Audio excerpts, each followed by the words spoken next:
তেলের দাগ একবার যার লাগছে সেই দাগই সারাটা জীবন। আব্বা আমাকে সবসময় বলতো জীবনের একটা লক্ষ্য খুঁজে বের কর। হ্যালো গাইজ, কেমন আছো সবাই? আশা করি সবাই ভালো আছো। আলামিন 007 মুভি এক্সপ্লেশন সিরিজে তোমাদের সবাইকে স্বাগত। আজকে আমরা এই ঈদে মুক্তি পাওয়া দাগি সিনেমা সম্পর্কে জানবো। আমি চোখ বন্ধ করে বলতে পারি এই সিনেমাটা তোমার মন ছুঁয়ে যাবে এবং তুমি যদি এই সিনেমাটা শেষ পর্যন্ত দেখো তোমার চোখে পানি চলে আসবে। তো আর কথা না বাড়িয়ে চলো আমরা দাগি সিনেমাটা খুবই সংক্ষেপে দেখে আসি। তো মুভির শুরুতেই আমরা জানতে পারি জেলখানা বিজয় দিবস উপলক্ষে লটারির মাধ্যমে একজন কয়েদিকে মুক্তি দেওয়া হবে, যে নাম্বারটা ছিল নিশানের। দীর্ঘ 14 বছর পর মুক্তি পাচ্ছে সে। জেল জীবনে নিশানের সাথে একজনের বন্ধুত্ব তৈরি হয়েছে, সে হলো রমেশ চাচা। সে নিশানকে বলে এই 14 বছরে অনেক কিছুই বদলে গেছে, কখনো মাথা গরম করবি না, গ্যাঞ্জাম দেখলে উল্টা দিকে দৌড় দিবি, একবার যেহেতু দাগ লাগছে কিছু হলেই সব দোষ তোর হবে, তাই সব সময় একটু সাবধানে থাকবি। নিশান বাড়ির উদ্দেশ্যে রওনা দেয়। যেতে যেতে নিশান আল্লাহর প্রশংসা করছিল। নিশান দেখছিল গত 14 বছরে পৃথিবীটা কতটা বদলে গেছে। নিশান বাসায় আসে, তার বাবা তখন কোরআন তেলাওয়াত করছিল। এত বছর পর ছেলে বাড়িতে ফিরে এসেছে, কিন্তু নিশানকে দেখে তার বাবা মোটেই খুশি না। নিশানের বাবা জিজ্ঞেস করে সত্যিই কি সাইরা দিছে? নিশান বলে হ আব্বা, বিজয় দিবস উপলক্ষে সাইরা দিছে। বাবা বলে বিজয় দিবস তাতে কি, সাজা তো এখনো 8 মাস বাকি, সত্যিই কি সাইরা দিছে? নিশান বলে হ আব্বা, সত্যিই সাইরা দিছে, আমি পালাইয়া আসি নাই। বাবা আর কিছু না বলে ভেতরে চলে যায়। নিশান দেওয়ালে ঝোলানো মৃত দাদির ছবিটার দিকে তাকিয়ে থাকে। তার মনে পড়ে যৌবনের কাটানো সেই দিনগুলোর কথা। নিশান জেরিন নামের একটা মেয়েকে খুব ভালোবাসতো। তারা দুজনে জীবনের দারুণ একটা মুহূর্ত পার করছিল। নিশান জেরিনকে কিছু না বলে মাঝে মাঝে হঠাৎ করেই উধাও হয়ে যেত, ফোনও বন্ধ থাকতো, কিন্তু 8-10 দিন পর আবার সেই হাজির হতো। এটা নিয়ে তাদের মধ্যে অনেক ঝগড়া হইতো, কিন্তু নিশান সরি টরি বইলা মাফটাপ চাইয়া সম্পর্কটা ঠিক করতো। আর নিশান মাঝে মাঝে কোথায় যেত, কি করতো সেটা একটু পরেই তোমরা জানতে পারবে। নিশান প্রায়ই জেরিনকে নিয়ে তার বন্ধু বাবুর বাসায় যেত। বাসাটা একদম ফাঁকা ছিল, আর সেখানে গিয়ে তারা ওই সব করতো। মানে কি বলছি বুঝতে পারছো তো? এমনই একদিন দুজনে মিলে বাবুর বাসায় চলে যায় সময় কাটানোর জন্য। আর তারা এখানে কি করতে গেছে তোমরা তো অলরেডি বুঝেই গেছো। এদিকে বাবুর বাবা অফিসে যাওয়ার পর থেকে আবার ঘুরে আসে চাবি নেওয়ার জন্য। সে বারবার দরজায় নক করে, কিন্তু দরজা খোলার জন্য ভিতর থেকে কোনো সাড়া নেই। নিশানটা বুঝতে পারে না তখন কি করবে। এদিকে বাবু এসে তার বাবার সামনে দাঁড়ায়। তখন তার বাবা বলে কি ব্যাপার, তুই এখানে, তাহলে ভিতরে কে? নিশ্চয়ই চোর ঢুকছে। বাবু তার বাবাকে শান্ত করে বলে আমি দেখতেছি ব্যাপারটা। এরপর নিশান আর জেরিনকে পেছনের দরজা দিয়ে বের করে দেয়। এরপর একদিন নিশানের বাবা নিশানকে চাকরি বাকরি কিছু একটা করার জন্য রাগারাগি করে। নিশান বাড়ি থেকে বেরিয়ে যায়। নিশান জেরিনকে নিয়ে একটা নদীর পাড়ে যায়। জেরিন তখন নিশানকে বলে বাসা থেকে আমাদের ব্যাপারটা জেনে গেছে, তাই আমাকে অন্য জায়গায় বিয়ে দিতে চাচ্ছে, তুমি কিছু একটা করো আর আমার বাড়িতে বিয়ের প্রস্তাব পাঠাও, নয়তো আমি অন্য কারোর হয়ে যাব। কিন্তু নিশান তো কোনো কাজ কাম করে না, তার বাবা তার সাথে রাগারাগি করে। সে কিভাবে বিয়ের কথা বলবে? ভাই বেকার ছেলেদের যে কি কষ্ট, এটা ভাই আমি তোমাদেরকে বোঝাতে পারবো না।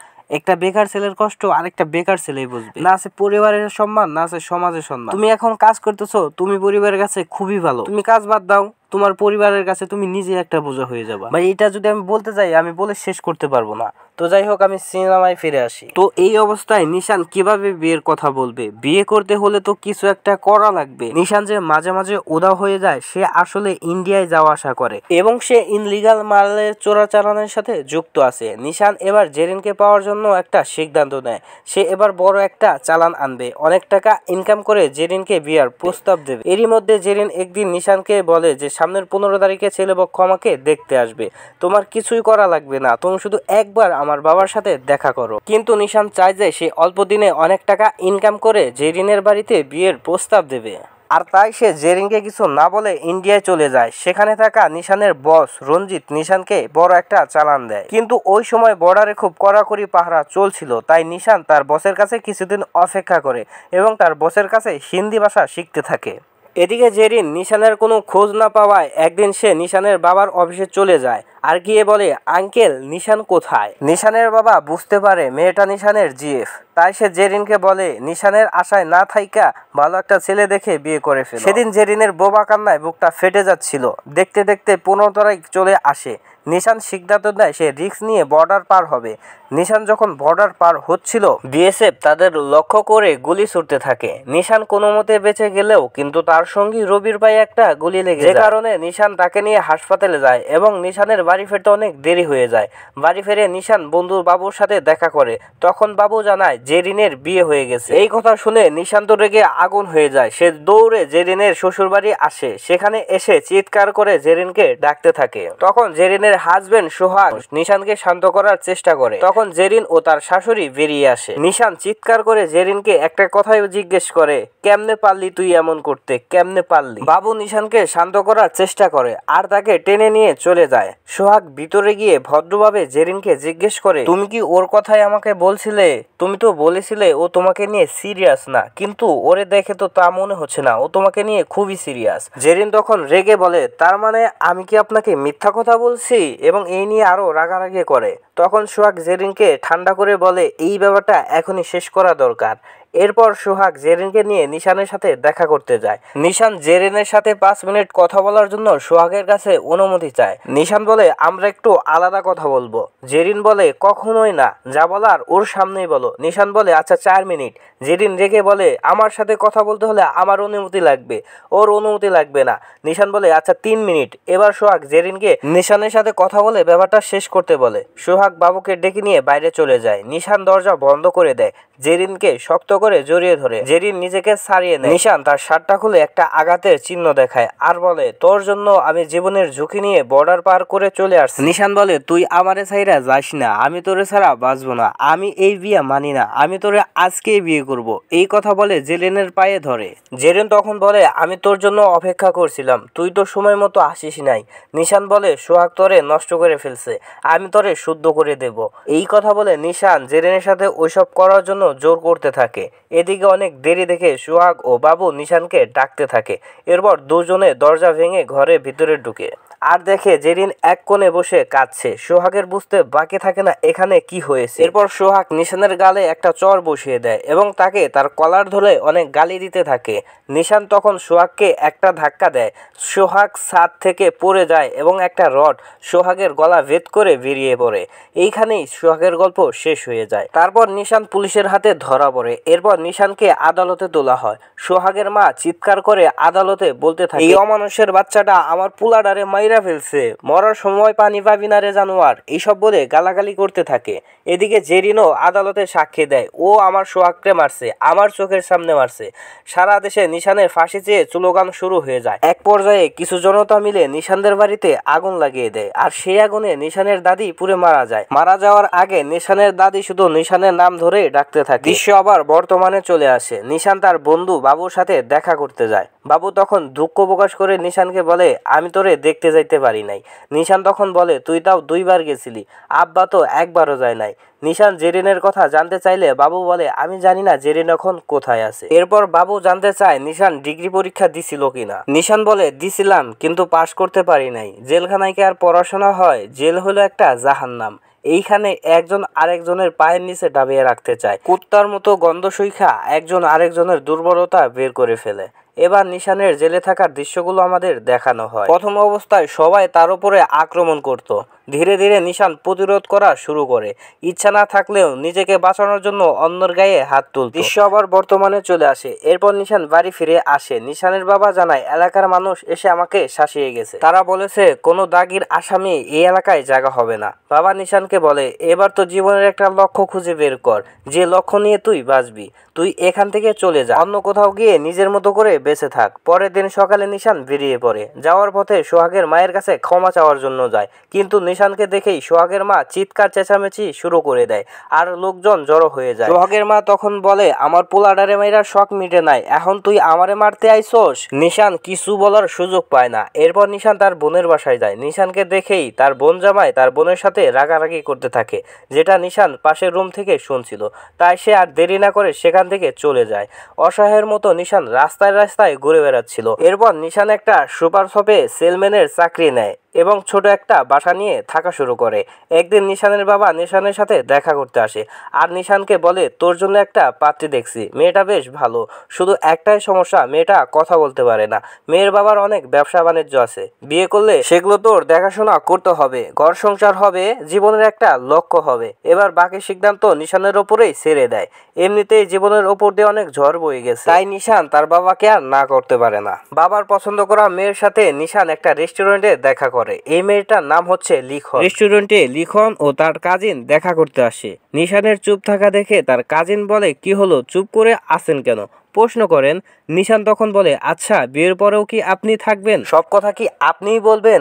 কাজিন তখন বলে, তা হবে কেন, সাইন ল্যাঙ্গুয়েজ শিখে নেবেন। নিশান বলে, আমি ভাবলাম একটার সাথে আরেকটা ফ্রি। নিশান তখন তার নিজের ব্যাপারে বলে।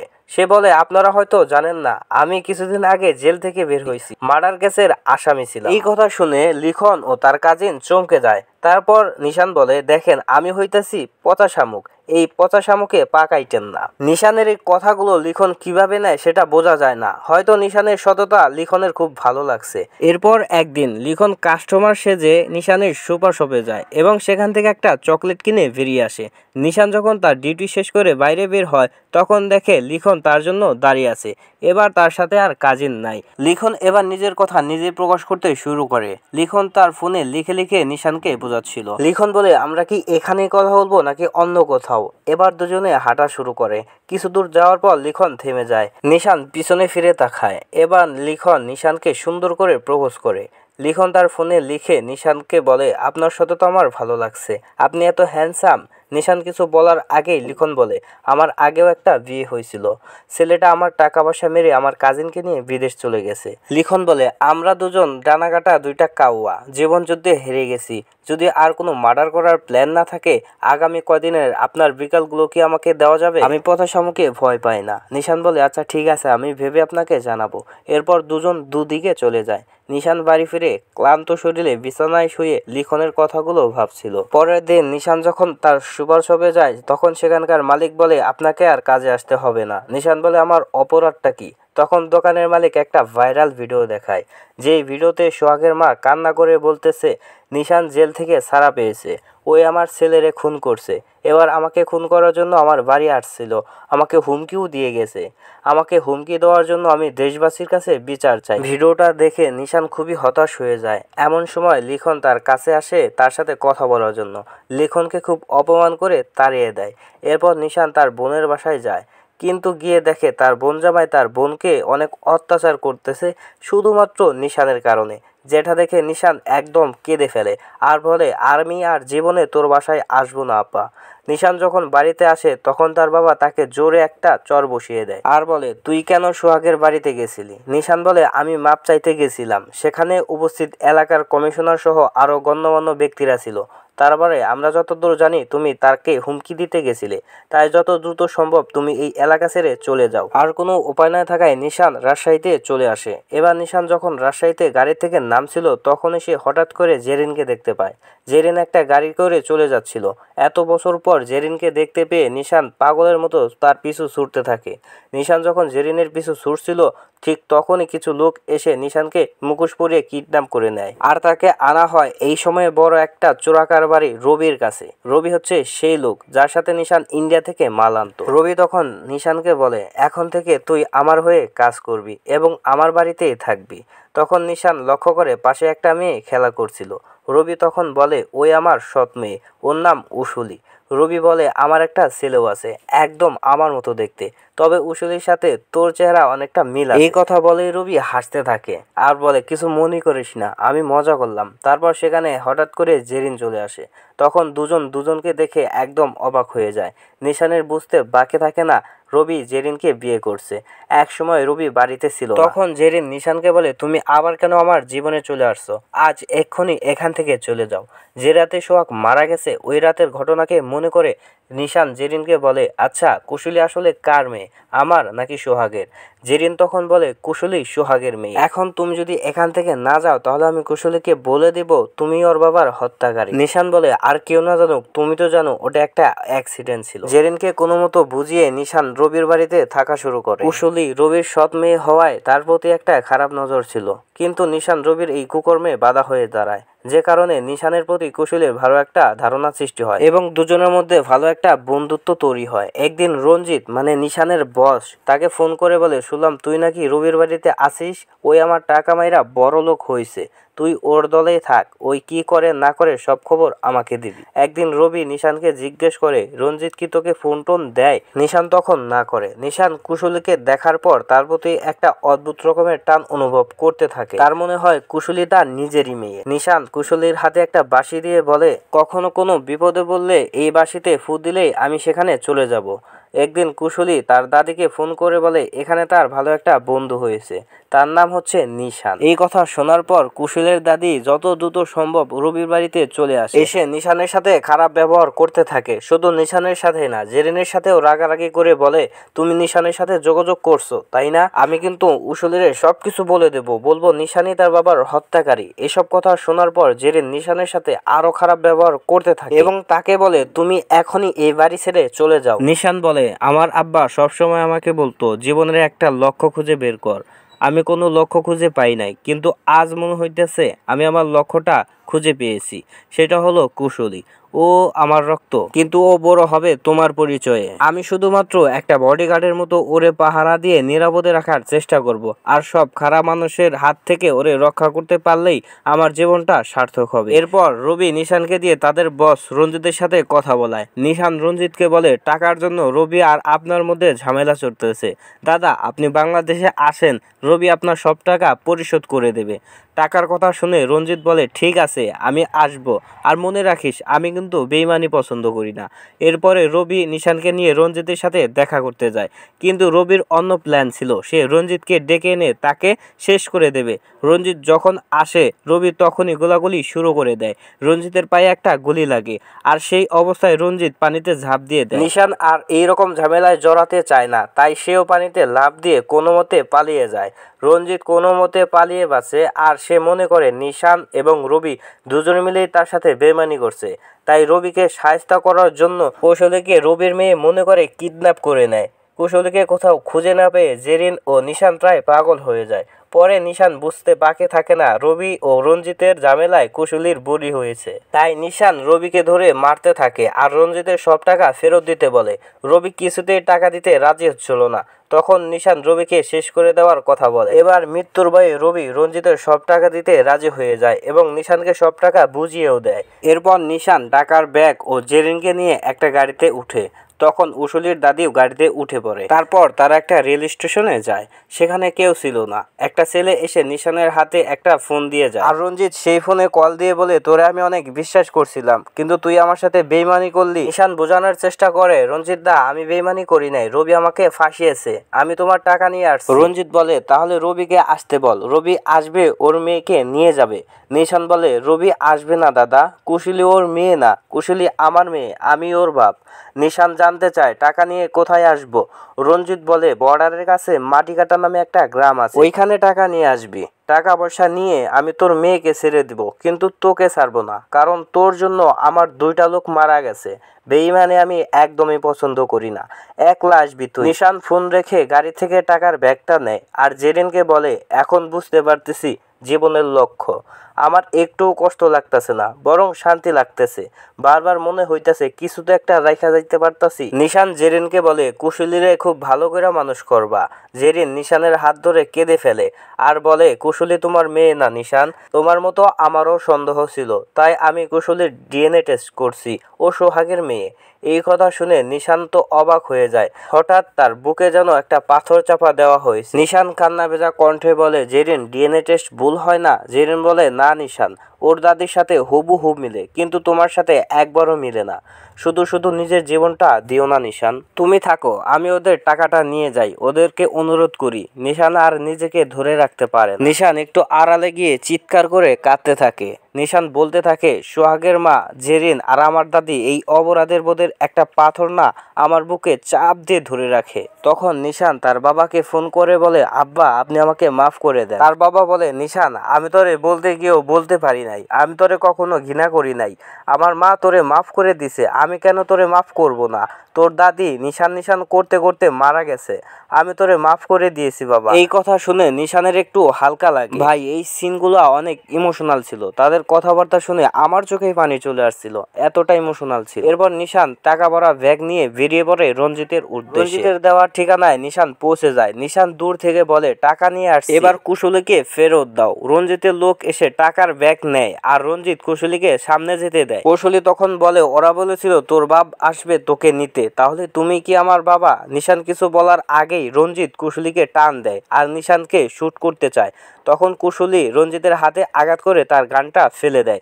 এরপর এখানে অস্থির লেভেলের একটা ফাইট দেখানো হয়, কিন্তু হঠাৎ করেই পিছন থেকে কেউ এসে নিশানের মাথায় আঘাত করে, যে কারণে নিশান মাটিতে পড়ে যায়। তখন রঞ্জিত বলে তোর মেয়েকে আমি ইন্ডিয়ায় নিয়ে যাচ্ছি, ওখানে গিয়ে তোর মেয়েকে আমি বিক্রি করে দেব।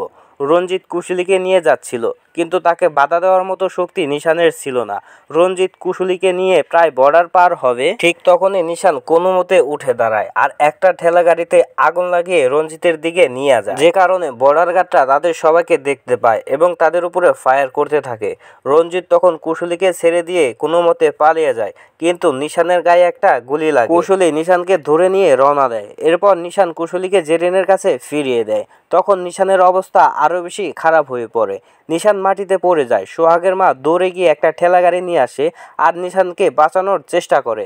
নিশান সবার কাছে মাপ চাইতে থাকে। সোহাগের মা যেহেতু নিশানকে বাঁচানোর চেষ্টা করতেছে, নিশান মনে করে সোহাগের মা তাকে ক্ষমা করে দিয়ে। জেরিন তখন কান্না করে বলে আমি তোমাকে মাফ করে দিয়েছি, সেদিন যদি তুমি আমার বাবার সাথে দেখা করতে তাহলে আজকে এই দিন আমাদেরকে দেখতে হতো না।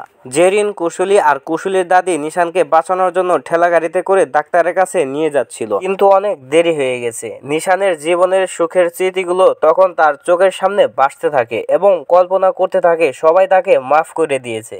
আর এইখানে এই অসাধারণ সিনেমাটা শেষ হয়ে যায়। আর এই সিনেমাটা তোমাদের কেমন লেগেছে সেটা কমেন্টে জানিয়ে দিও। ভিডিওটি ভালো লাগলে একটি লাইক করে দিও, চ্যানেলটা সাবস্ক্রাইব করে দিও। এরপরে আমরা জঙ্গলি সিনেমা সম্পর্কে জানবো এবং তোমরা কোন ছবিটা দেখতে চাও সেটাও কমেন্টে জানিয়ে দিও। তো ভালো থেকো সবাই, মনে করে চ্যানেলটা কিন্তু সাবস্ক্রাইব করে দিও।